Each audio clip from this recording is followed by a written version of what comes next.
جب دونوں جوانوں نے مل کر یہ فیصلہ کیا کہ آخر ان ہمارے مردوں کے ساتھ قبر میں کیا ہوتا ہے، اس راز کو جاننے کے لیے انہوں نے قبر میں کیمرہ لگانے کی کوشش کی۔ انہوں نے ایک پردے کے راز کو جاننے کی کوشش کی، لیکن اللہ نے ان کو جو سزا دیا آپ وہ اس ویڈیو میں دیکھ سکتے ہیں۔ عبرتناک داستان دو نوجوانوں کی ہے کہ جنہوں نے مردے پر قبر میں بیتے جانے والے حالات کی ٹو لگانے کی کوشش کی تو انہیں اس کی کتنی بھاری قیمت چکانی پڑی۔ کہتے ہیں کہ شام کا وقت تھا، دو نوجوان قبرستان میں قبر کی کھدوائی کروا رہے تھے۔ یہ قبر ان کے قریبی دوست کی تھی کہ چند دن پہلے تک جس کی شادی کی تیاریاں اس کے گھر میں پورے زور و شور سے جاری تھیں، لیکن پھر خاندانی دشمنی کی وجہ سے کسی نے اسے موت کے گھاٹ اتار دیا اور شادی کی خوشیوں والا وہ گھر ماتم قدے میں بدل گیا۔ قبرستان میں گورکن نے شام کے وقت اس قبر کی کھدائی مکمل کر لی تو ان سے کہنے لگا کہ آپ لوگ یہیں پر کھڑے رہیں، جب جنازہ آ جائے تو مجھے آواز دے دینا، میں اپنی جھونپڑی میں آرام کرنے جا رہا ہوں۔ قبر کی رکھوالی کے لیے موجود دو لڑکوں میں سے ایک نے کانپتے ہاتھوں کے ساتھ اپنے گھر فون ملایا اور پوچھا کہ میت کو جنازگاہ سے یہاں قبرستان لانے میں کتنی دیر باقی ہے۔ یہ پوچھ کر اس کی آنکھوں میں آنسو آ گئے اور وہ زاروں قطار رونے لگا، کیونکہ مرنے والا اس کا نہ صرف کزن بلکہ بے حد عزیز دوست تھا، جبکہ اس کے ساتھ قبر کی کھدوائی کے لیے آنے والا دوسرا نوجوان ان کا مشترکہ دوست۔ شام ڈھل رہی تھی اور وہ دونوں غم سے نڈھال قبر کے پاس کھڑے تھے۔ قبرستان میں اندھیرا آہستہ آہستہ بڑھتا جا رہا تھا اور قبرستان کے ماحول کے زیر اثر یہ کہنے لگا کہ یہاں قبرستان میں کس قدر خوف ہے، واقعتاً یہاں پر مردے ہی رہ سکتے ہیں، کسی زندہ شخص کے قبرستان میں مقیم ہونے کا سوچا بھی نہیں جا سکتا۔ زندگی اور موت کے متعلق گفتگو کرنے کے دوران یہ موضوع بھی آ گیا کہ قبر کے اندر فرشتے کس طرح آتے ہیں اور مردے سے حساب لیتے ہیں۔ شام کا اندھیرا، قبرستان کا ماحول، قبر کنارے بیٹھے یہ دونوں نوجوان جب موت کے بارے میں گفتگو کر رہے تھے تو یقیناً خوف کے اثر میں تھے۔ اسی دوران جب دوسرے لڑکے کے موبائل فون پر گھنٹی بجی تو وہ ایک دم ڈر گیا اور اس کے ہاتھ سے موبائل چھوٹ کر اندر قبر میں جا گرا۔ وہ نوجوان اپنا فون اٹھانے کے لیے تازہ کھدی ہوئی قبر میں اتر گیا۔ اس نے دیکھا کہ اس کا مہنگا فون مٹی سے بھر چکا تھا۔ قبر کے اندر اترنے پر اسے خوف سے جھرجھری تو آئی، لیکن فوراً اپنا موبائل پکڑ کر اس نے دوست کو پکارا، جس نے اپنے ہاتھ سے اسے کھینچ کر واپس قبر سے نکالا۔ پھر دونوں کچھ فاصلے پر ہٹ کر بیٹھ گئے اور اپنے کزن کی میت کے آنے کا انتظار کرنے لگے۔ وہ دونوں خاموش بیٹھے تھے کہ وہ نوجوان جو قبر میں اترا تھا اچانک اس کے ذہن میں کچھ خیال آیا۔ اس نے اپنے دوست سے پوچھا کہ کیا یہ قبر کے لیے موجود سلیبیں تم ایک ایک کر کے اٹھا سکتے ہو؟ اس دوست نے کہا کہ ہاں بالکل، لیکن تم یہ کیوں پوچھ رہے ہو؟ اس نے کہا کہ میں ذرا دیر کے لیے قبر میں اترنا چاہتا ہوں تاکہ یہ محسوس کر سکوں کہ جب کوئی قبر میں ہوتا ہے تو اس پر کیا گزرتی ہے۔ تم یوں کرنا کہ میرے قبر میں اترنے کے بعد سیمنٹ کی یہ چاروں سلیں اس کے اوپر رکھ دینا۔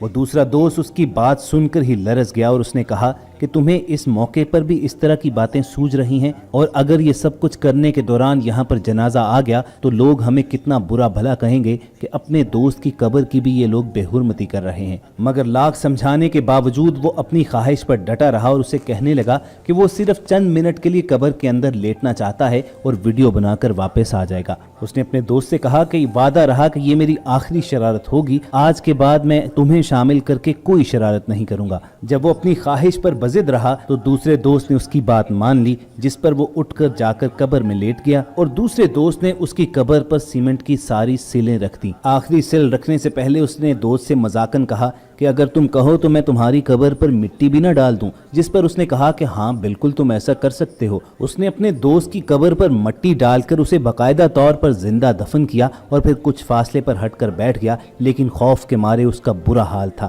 چنانچہ فوراً ہی چند منٹ کے بعد وہ اس قبر کے پاس گیا اور اپنے دوست کو میسج کیا کہ کیا میں اب اوپر سے یہ ساری چیزیں ہٹا لوں، لیکن کوئی جواب نہ آیا۔ اس نے سوچا کہ شاید مٹی کے نیچے سگنلز پوری طرح نہیں آ رہے ہوں، چنانچہ اس نے کال کیا تو واقعتاً سگنلز کی وجہ سے کال نہ مل سکی۔ اس نے جب یہ سوچا کہ منو مٹی کے تلے اس کا دوست موجود ہے اور ہو سکتا ہے کہ آکسیجن کی کمی کی وجہ سے اسے سانس لینے میں مشکل پیش آ جائے، تو اس نے فوری طور پر قبر سے مٹی اٹھانا شروع کر دی۔ لیکن جب وہ سیمنٹ کی سلیں اٹھانے لگا تو وہی سل جو چند منٹ پہلے اس نے خود اٹھا کر وہاں پر رکھی تھی اب اس سے اٹھ نہیں پا رہی تھی۔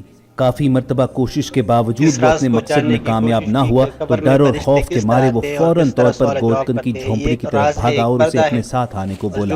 گورکن قبر پر پہنچا تو وہاں موجود سلیں اور مٹی ڈلتی دیکھ کر اس نے کہا کہ میں نے آپ سے کہا تھا کہ جب جنازہ آئے تو مجھے ضرور بلائیے، لیکن جب اس لڑکے نے پورا معاملہ سمجھایا تو اس کے بھی ہوش اڑ گئے۔ ان دونوں نے مل کر وہ سلیں اٹھانے کی کوشش تو کی، لیکن ان کی حیرانی کی انتہا نہ رہی کہ وہ سلیں ان دونوں سے بھی نہیں اٹھ رہی تھیں۔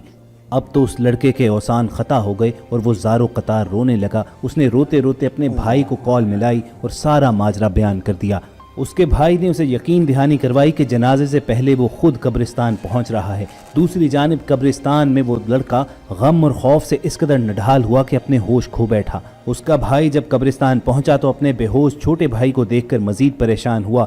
گورکن نے جو تفصیلات اسے معلوم تھی اس کے گوش گزار کر دی، اور ان کے لیے حیرانی کا مقام یہ تھا کہ وہ سلیں ان سے بھی نہیں اٹھ پا رہی تھیں۔ فوری طور پر انہوں نے جنازے کے لیے لائے جانے والی میت کے لیے دوسری قبر تیار کی، اور اسی دوران قبر کے اندر ویڈیو بنانے کے لیے جانے والے نوجوان کے گھر میں اطلاع کر دی گئی۔ وہاں پر کوہرام مچ گیا۔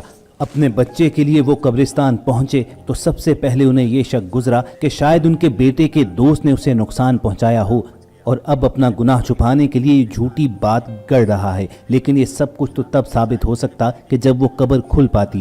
لڑکے کے ہوش میں آنے کے بعد انہوں نے سارا معاملہ اس سے دریافت کیا تو اس نے وہ پوری بات تفصیلاً انہیں بتا دی کہ کس طرح ان کا بچہ قبر کے اندر مردے پر گزرنے والی حالت کو محسوس کرنے کے لیے قبر میں اترا، وہاں کی ویڈیو بنانا چاہتا تھا، لیکن پھر یہ سانحہ پیش آ گیا۔ اسی دوران جب پہلا جنازہ آیا تو اسے دوسری تیار کی گئی قبر میں اتار دیا گیا۔ تدفین کے سارے معاملے کے دوران شرارت کرنے والے اس نوجوان کے گھر والے یہ کوششیں کرتے رہے کہ کسی طریقے سے قبر کو کھود کر اس لڑکے کو باہر نکالا جا سکے۔ بالآخر بھاری مشینری منگوا کر وہ سلیں ہٹائی تو گئی، لیکن تب تک بہت دیر ہو چکی تھی۔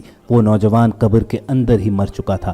وہاں موجود ایک عالم دین کا کہنا یہ تھا کہ قبر اصل میں اس ظاہری دنیا سے پردے کا نام ہے۔ اس نوجوان نے اپنی شرارت میں اس پردے کو چاک کرنے کی کوشش کی تو اسے اس کی عبرتناک سزا دے دی گئی۔ خواتین و حضرات، ہم یہ تو نہیں جانتے کہ اس بھیجے گئے واقعے میں صداقت کتنی ہے اور مبالغہ آرائی کتنی، لیکن ایک بات طے ضرور ہے کہ جو بھی قدرت کے معاملات میں مداخلت کرنے کی کوشش کرتا ہے تو اس کے لیے ایسا ہی عذاب تیار ہوتا ہے۔ یاد رکھیے کہ دین اسلام میں طنز و مزاح کی اجازت ایک خاص حد تک ہے، لیکن جب یہ مذاق مقدسات اسلام اور شعائر دین تک پہنچ جائے تو خطرناک صورتحال اختیار کر لیتا ہے، اور بعض اوقات انسان ایمان جیسی عظیم دولت سے ہاتھ دھو بیٹھتا ہے۔ دین یا دین کے کسی شاعر سے مذاق بہت بڑا گناہ ہے۔ اللہ تعالیٰ کی حدود کی پامالی اور کفر کی وادیوں میں سے ایک وادی ہے جس پر اللہ تعالیٰ نے قرآن کریم کی سورۃ التوبہ میں گرفت بھی کی ہے۔ اللہ رب العزت نے فرمایا، اگر آپ ان سے پوچھیں تو وہ کہیں گے کہ ہم تو یوں ہی آپس میں ہنس بول رہے تھے، تو کہہ دیجئے کہ اللہ، اس کی آیات اور اس کا رسول ہی تمہارے ہنسی مذاق کے لیے رہ گئے ہیں۔ تم بہانے نہ بناؤ، یقیناً تم اپنے ایمان کے بعد بے ایمان ہو گئے، اور اگر ہم تم میں سے کچھ لوگوں سے درگزر کر بھی لیں تو کچھ لوگوں کو ان کے جرم کی سنگین سزا دی جائے گی۔ ایک بات طے ضرور ہے کہ جو بھی اللہ تعالیٰ کی مقرر کردہ حدود سے تجاوز کرتا ہے تو اس کے لیے ایسا ہی عذاب تیار ہوتا ہے۔ آپ اس بیان کی گئی داستان کے بارے میں اپنی رائے کا اظہار کرنا چاہتے ہیں تو ہمارا کمنٹ سیکشن حاضر ہے۔ ایسی اصلاحی ویڈیوز حاصل کرنے کے لیے آپ ریڈ بٹن پر کلک کر کے اور بیل آئیکن کو پریس کر کے ہمارے سبسکرائبرز بن جائیے۔ اپنا اور ارد گرد کے لوگوں کا خیال رکھیے۔